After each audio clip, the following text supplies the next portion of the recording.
back to What Arty Noobs with General Disturbance. This is the Object 260. It's a Tier 10 Russian premium heavy tank. It's located on the defending spawn of Siegfried Line Assault, and this one is under the command of Awppenheimer. Well, this tank never actually existed except as a design, because it was designed in September 1945 as part of the process of actually getting to the IS-7, and that's why you can see there's many similarities between this tank and the IS-7. Pike nose, the rounded turret, yep, it's basically similar to the IS-7. 122mm gun, it's capable of doing 440 alpha and will penetrate 260mm of armour. Now, it's quite a decent heavy tank. In fact, actually, it is part of the personal missions, the fourth set of personal missions. Personal mission number 4, the long-awaited backup. And yes, so it's the fourth one you do on the first set. And it's actually quite a desirable tank to get because, of course, it can do so much damage against enemy tanks. Trying to get a pixel shot there on the T-49 after putting 439 into him, which is technically a low roll, but it's only by 1 hit point. Decided to put another one down range. He has to be careful though, he doesn't have a whole lot of ammo. Fires standard APCR, and he's also got heat rounds, and he selected a heat round for his next shot. Heat rounds have 340mm of pen. Okay, so it looks like he's now the T-49's hiding, so he's going to go after the tortoise. Hits one into the weak spot, the machine gun turret on top. Pulls back for the reload. Standard reload is 10.55 seconds. Oppenheimer's got 8.24, which is good. Another shot, low roll this time, 368. That's a very low roll. Okay, he's coming into position. Oh, he's being very cautious now, and he hit our gun with that shot. I think he only hit the muzzle brake though, or at least I think he did. Try and go for it again. Yes, this time around he gets it, and this time a high roll, 465. Well, Tortoise is not going to take too much more punishment. Oh, well, that hit the hard armour, and that's why that one didn't go through. We've got a Super Conqueror with us. He's selected to go to the other side, but then he goes back to the machine gun port and gets a high roll and blocks the shot that came from the Tortoise. Even with that 120mm gun, he's still not able to do much damage, I'm afraid, the Tortoise. Okay, this one is the E75, goes to the top of the turret, the cupola, and gets a shot in for 410, low roll. Can he do it again? Just look at that, I actually hit the top of the turret altogether. It didn't hit the cupola as such. Well, on its way it did. And I think that T-49 is coming to sight again, so he's popped out of his corner. Okay, we've got a Tortoise there. That's the last, oh no, it's not the last shot. In fact, we took a round from the Leopard there, who's off into the distance, and I think that one hit the hull. So he'll have to be careful. Finishes off the 75, got his first kill. Now we actually have a whole batch of replays from Oppenheimer. Yes, he's sent us a few through, and I'm very pleased that he does, because we get to see how these top tanks are played by top players. Oh, no, didn't get that one. Went for the bustle on that TNH and didn't get it. I think they're basically almost finished clearing up this side, except for a Super Conqueror who suddenly appeared. And now I think Oppenheimer should get behind the Super Conk of his own team so that he can then poke up the other side of him and use him as armour. I know that sounds a bit selfish, but it does actually sometimes work. I don't know if you noticed, but he's actually in platoon with Twisted Rapture, and there he is. He's in the T-10E3. We saw one of his replays last time. Okay, we're going to go around and see if we can deal with this Super Conk on our own. Our Super Conkers decided to go a little further south. Oh! Rheinmetall Panzerwagen, that's the light tank. Just took a big hit from one of our teammates. Don't know who it was though, because he hit a massive one. Must be an HE round from the Leopard prototype or something like that. Oh, T-49 poked out. Takes around, low roll, 431. The Leopard tries to get us again, but this time round he fails. and that one hit the drive wheel, but it didn't actually do any damage except to the tracks. Okay, we've got the super kill shot. Yes! He really didn't need to do much more than just poke over the edge and put one into him, and that's the end of his game. There's the Leopard. He did get another hit into us at 418. He's sitting out there in the bolts in the ground, waiting for the opportunities, poking up just to see what's going on, and then firing one in. Well, as I mentioned, this is an assault game, and the thing is, the enemy doesn't have a whole lot of time left. We've gone past the halfway point, and they're still not really massively inside the city, and they should be.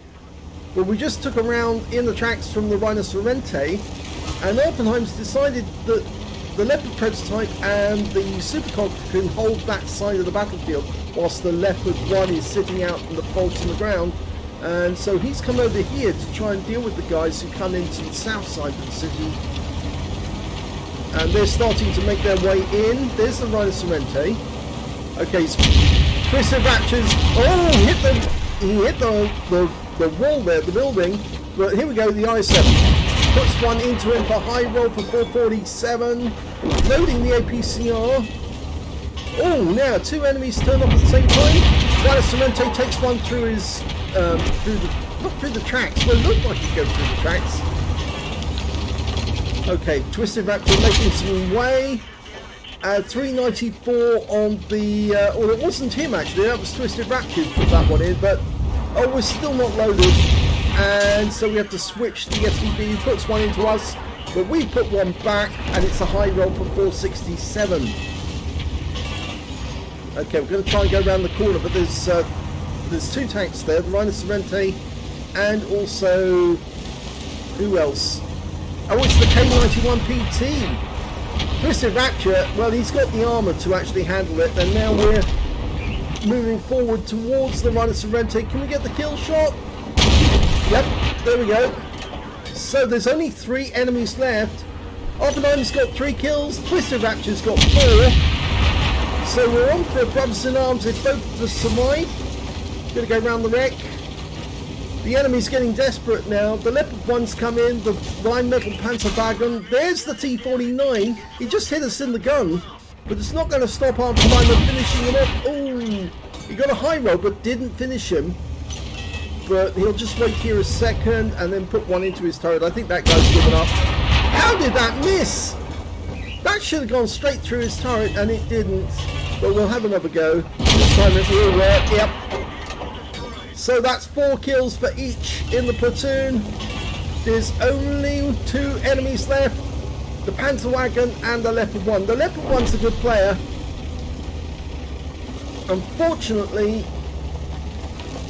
we've just lost one of ours, the Leopard 1 on our team. There's the Panzerwagen. Tries a clutch shot at the Panzerwagen. There's the 2-minute warning. At this point, the seagulls are saying, mine, mine, mine. Leopard's gone up on top of the hill. Oh! That was unfortunate. Well, we're following Twisted Rapture. We've lost the brothers in arms, unfortunately.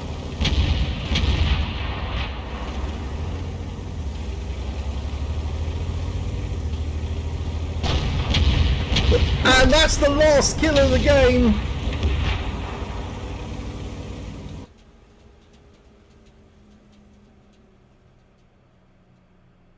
Here's the end of battle stats, and that was a first-class tanker for Awppenheimer in the Object 260. He managed to get a fighter badge for getting at least 4 kills. He did get 4 exactly, and so did Twisted Rapture.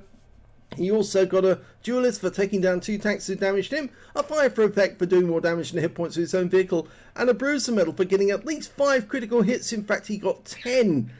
He also got the high caliber in that game. He did at least 20% of the enemy hit points, the highest damage, and his win rate from that one was 8,386, which is high super unicum, but sadly no brothers in arms because that Leopard managed to get a kill on him. I wasn't watching how many hit points he had left, and unfortunately the shots that the T-49 fired in actually lowered him to a 1-shot for the Leopard, and the Leopard took the opportunity to take Awppenheimer out because he recognised that Awppenheimer was a good player, and whenever you see a good player, low hit points, you think, right, take him out, that gives me an opportunity. If you look at team score, we can see, yep, he's at top of the table with 6,870 hit points. The next highest scorer in the game turned out to be the Leopard one that killed him with 5,403. Yes, he was a good player. He was the best that they put up. And in fact, actually, funnily enough, he's from the Mahoo clan, which Awppenheimer used to be in. So, yes, he probably knew that who Awppenheimer was, and obviously then decided to focus.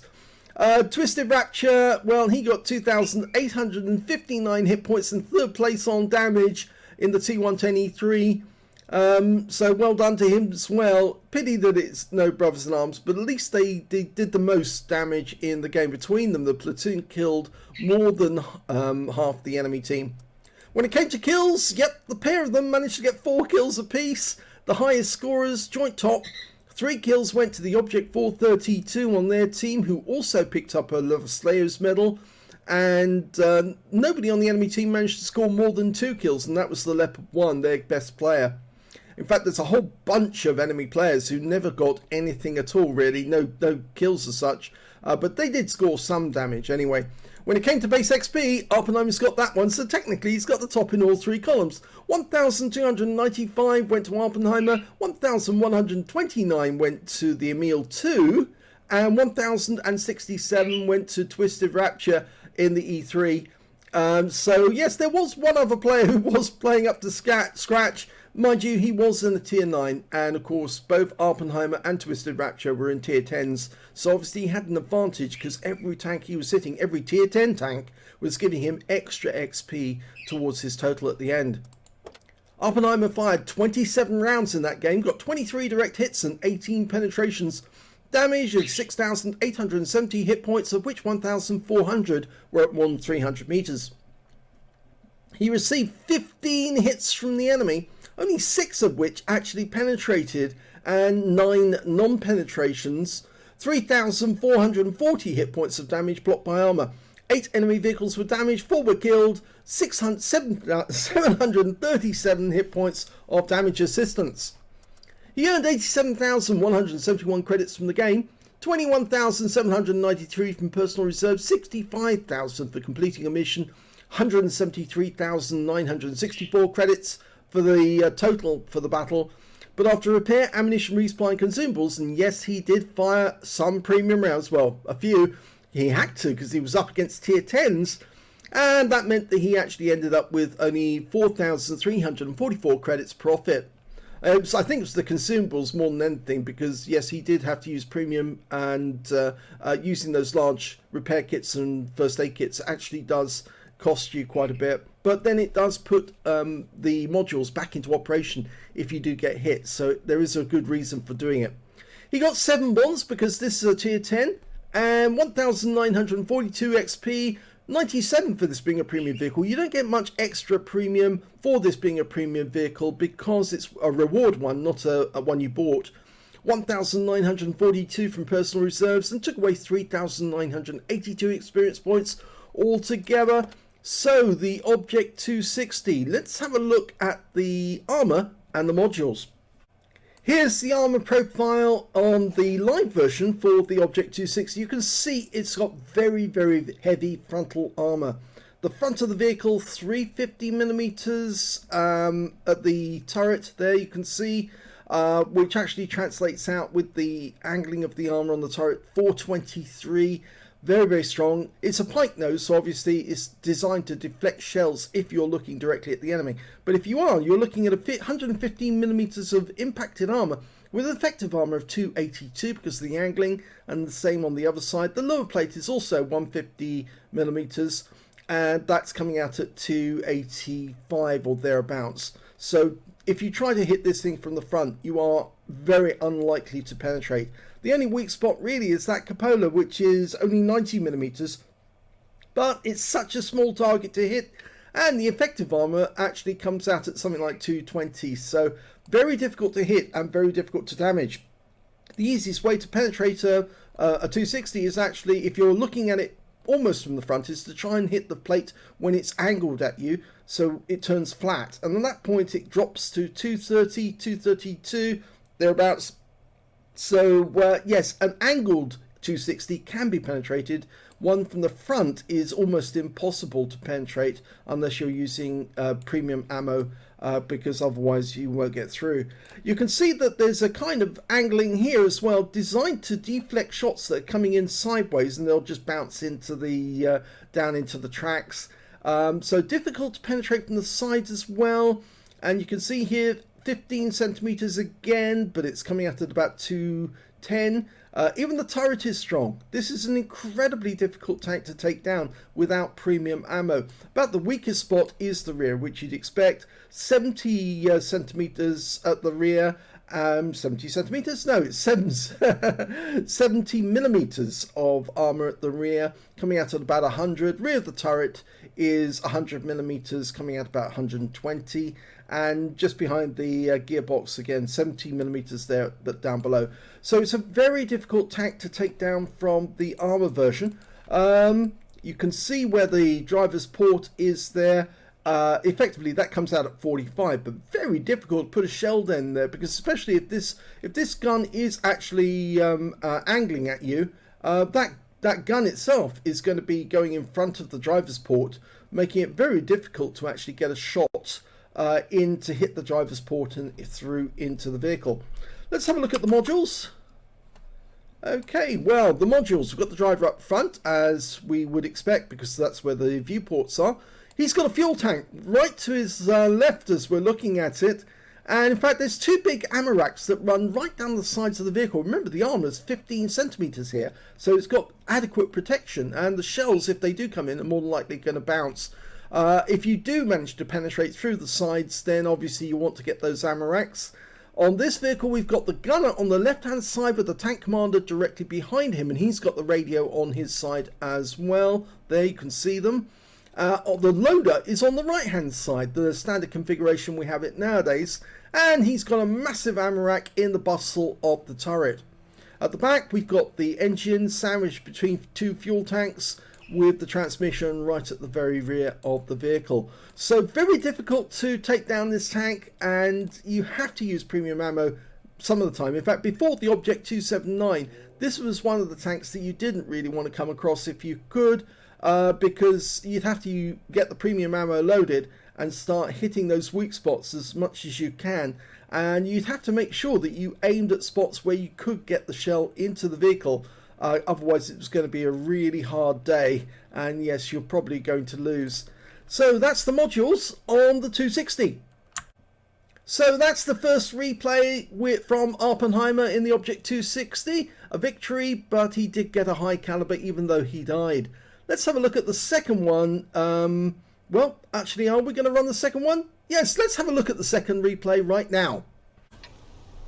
The second replay is in the T-10, which is a Tier 9 Russian heavy tank. It's located on the west spawn of Airfield, and, well, battle's about to start. Well, they made 1,439 of these. It was the last heavy tank that the Russians built, and it was developed during 1950 to 1959, originally as the IS-8. Now, in the previous battle, we saw the Object 260, and that actually became the IS-7 in the end. Although they did build a few IS-7s, they never built any Object 260s, and the IS-7 was basically superseded by this tank, the IS-8, otherwise known as the T-10. And of course, as you know, or if you do know, you may know, the T-10 got its name because originally it was going to be known as the IS-8 after Stalin, Joseph Stalin, and he died. And therefore they didn't want to name another heavy tank after him, because after all he was responsible for the Great Terror. And so they decided instead to name it the T-10. Now the Leopard prototypes managed to make it into the pocket, and we just got spotted, which means somebody is over to our left, obviously in those bushes. He puts one in just to try and tease them out. Now the gun is a 122mm, capable of 440 output. Missed the opportunity to get the Patriot there. Somebody is over there. He's keeping us spotted. That's why it's really a good idea to get rid of him, because there's 2 Arty in this game, and as he moves up to that ahead of him, that area, the rock face just ahead, he could actually be making himself vulnerable to Arty fire. Actually sitting here is actually more preferable, because it forces the enemy to come forward. But now if the Arty's in the south, he can hit Awppenheimer now from this position. So he does need to be careful. Arty rounds might be inbound. You need to keep moving. Progetto tries to get around it. Ooh! Now that's interesting. Shaking there because he didn't get what he wanted. And the Tiger 2 just got 2 massive hits. It's a KV3 tier 7. Pumps one into the lower plate. 483 high roll. But the KV3's got a friend with him. It's a Progetto 66 Italian heavy. He's teasing us. And we'll take the lower plate on the Progetto. And Progetto's out the game. Ooh, lots of Arty shells flying back and forth. It looks like the Arty's actually a bit further north than we'd normally see. And the Patriot's out the game. But we did take 1 round from the Patriot before he died, but it's into the tracks. Now we're going to kill the KV3. Yep, no problem. And now he's going to go down to the temple mount, as I call it, the central mount down here, and deal with that Skoda T56. Yep, 1 round in for 427, but he doesn't want to get hit back from that Skoda, so he's just going to hover here for the moment. Try and get another one in. Yes! Good hit! 493 high roll, and the Skoda's now 1 shot. Is he going to push? He's pushing! Kampfpanzer 07RH somewhere nearby. Now he's taking a bit of a risk here because he's actually directly in the line of fire from a Caro. And there's the Kampfpanzer. 1 into the engine bay, gets some ram damage as well for 118. Going to pump another one in, but he's turning because obviously he wants to get his front towards the Kampfpanzer. Oh, no, Kampfpanzer managed to get round, but he did get a big hit into him, and now we're starting to take damage from multiple tanks. So not a desirable position to be in, but the Kampfpanzer's out the game. Need to deal with that T-34-1. Can we get another round into him? No, he pulls back just in time, but pops forward and he gets a high roll for 476. We're now low on hit points, 225. Can't take another shot from that T-34-1 because it'd probably kill us. The Caro manages to miss a shot on us, but I think our IS-2's gonna, not the IS-2, our IS-2's up on the other side, so he might be able to go after the Caro. In the meantime, we're going to try and push on that T-34-1. No, he's more worried about the Caro behind him. Okay, the enemy Arty's been found, and he was further north than we expected. There's the, oh, it's the T-34-1's gone around. But he's involved with our IS-2 too. Okay, so we're going to go up here and try and deal with him. 3 marks on the barrel, notice. Fire pitch Jackson for 417, low roll. Didn't get the kill, but this shot will kill the T-34-1 if he can get it in. That's it. He's gone. Now, that Caro's still there. I think our T-103 went down south to try and deal with the other enemy down there. So we're going to try and make it across the gap. He's having a look. Oh, he had a look, but he wasn't ready to fire. And in fact, now he's taking damage from the others who've come around the corner. And the ELC M90's there with his 90mm poking up and taking shots. We might just be able to get 1 round into that Caro before he dies. Claim another kill. He is now 1 shot. We've locked on, but unfortunately we've got buildings in the way. He's the last enemy alive because they finished the ones in the south, and yes! And that makes 5 kills for Awppenheimer in the T-10.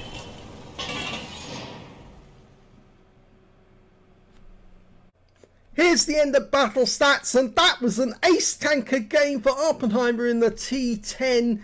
He managed to get a fighter badge for getting at least 4 kills in what this one he managed to get 5. 1/3 of the enemy team and just 1 short of getting a top gun. He got a duelist for taking down 2 tanks who damaged him. He got a fire for effect for doing more damage than hit points to his own vehicle. A bruiser medal for getting at least 5 critical hits. In fact, he got 9. He got another high caliber for dealing the most damage in the game, and he also got a steel wall for blocking the most damage in the game. And his win rate was higher in this game than the previous one, 10,173, which is super unicum and quite a bit more. Let's have a look at team score. Well, there it is. Highest damage, 5,830 hit points. The next highest scorer was only the Wizzy 1201 GFT on the enemy team with 2,616. After that, it was in fact the T103 got 1,574. And the fourth highest damage after that was the Tiger 2, who didn't survive the game. He got 1,447 though. When it came to kills, he had the highest number of those with 5. 3 kills went to the STA2, 2 kills went to the T-34 2GFT, the LC-EVA90, and only 1 member of the enemy team managed to get more than 1 kill, and that was their Skoda T56. And when it came to base XP, yep, he's got that one. So he's got the top in all 3 columns. Again, 1,376 base experience points for Awppenheimer. 906 went to the T-34 2GFT, and 774 went to the STA2. He fired 17 rounds in this game, got 16 direct hits on the enemy and 15 penetrations. Damage of 5,830 hit points, of which 896 were at more than 300 meters. He received 11 hits from the enemy in this game. 7 of them penetrated, a lot more penetrations than in the previous game, and 4 non-penetrations, and blocked damage of 920 hit points altogether. Yeah, he took a bit of a pasting when he went down into that area where they could shoot him from all directions. That's really why he had so many pens in that area.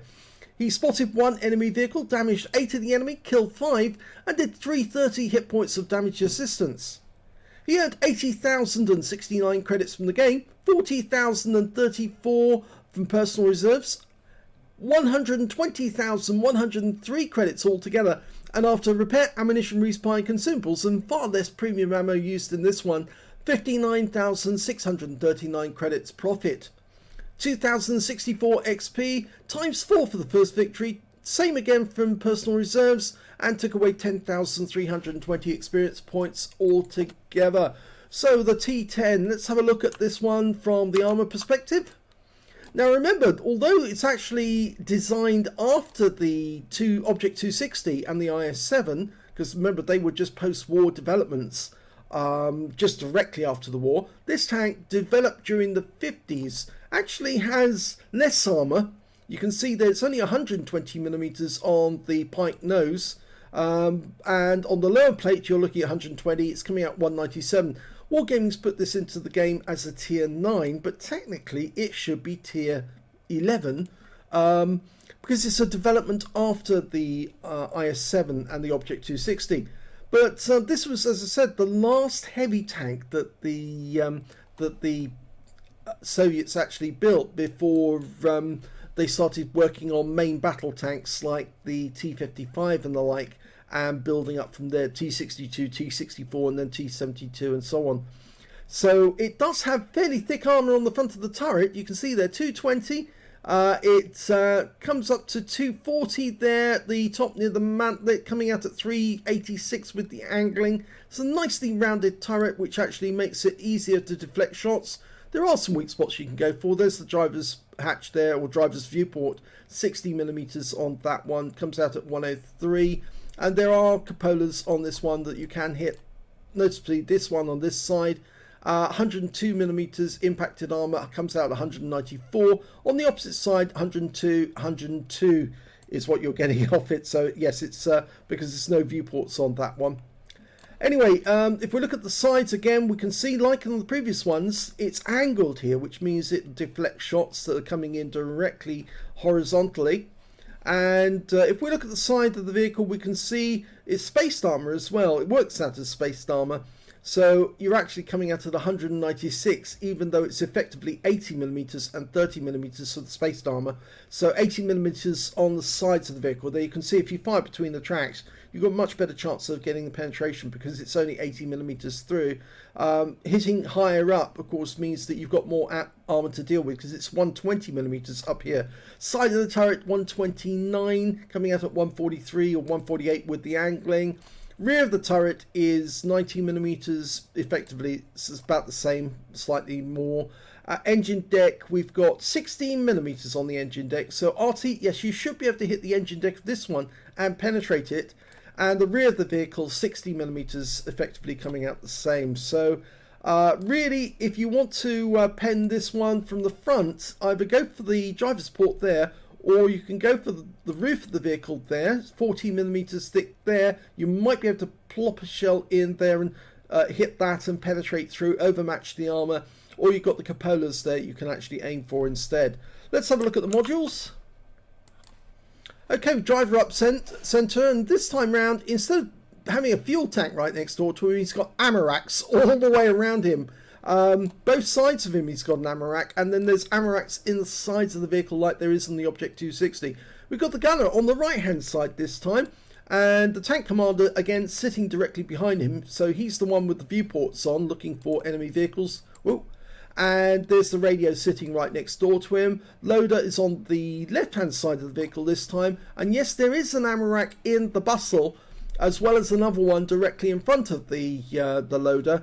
But there is also those deep stores of ammo down inside the vehicle. As you can see, there's one right next door to him, just inside the turret basket. And of course, these ones are outside the turret basket, and the same with these ones going along the sides of the vehicle. We've got the engine at the rear, not completely sandwiched between two fuel tanks. They're actually sandwiching the transmission rather than the fuel tanks. Well, that's what Wargaming decided to do. Transmission at the rear, as you'd normally have. So if you want to take this tank out, I'd aim for the rear of the turret to actually get an ammo rack, because you should be able to hit the bustle there. Trying to hit it from the sides, well, you could possibly puncture through this area here where it's 80mm thick. You'll hit the engine, or you might be able to get it up front. If you can put the shell directly between the first set of tracks over the actual road wheels, but directly between the tracks, you should be able to hit one of the ammo racks and possibly even the driver, because it's only 80mm thick at that particular point. So that's where you need to aim, either that or to get to the cupolas as usual, or remember that armour on top of the turret where it's a little weaker than normal. I think they were trying to reduce the armour on this vehicle to make it more mobile than usual. It's 50 kilometers an hour top speed, whereas the Object 260, it's actually got 60 kilometers an hour top speed. So even though that's a heavier tank and it actually moved faster, this is a lighter tank and actually moves less quick than the 260. Figure that one out. Anyway, that's the modules on the T-10. I hope you enjoyed both those replays. Two very interesting ones by Awppenheimer. If you did, please give this video a like. Do subscribe to our channel. Leave a little comment down below because it feeds the algorithm. And I've got two more Awppenheimer replays coming up. I'll try and do a double feature with those very shortly. And thank you for watching.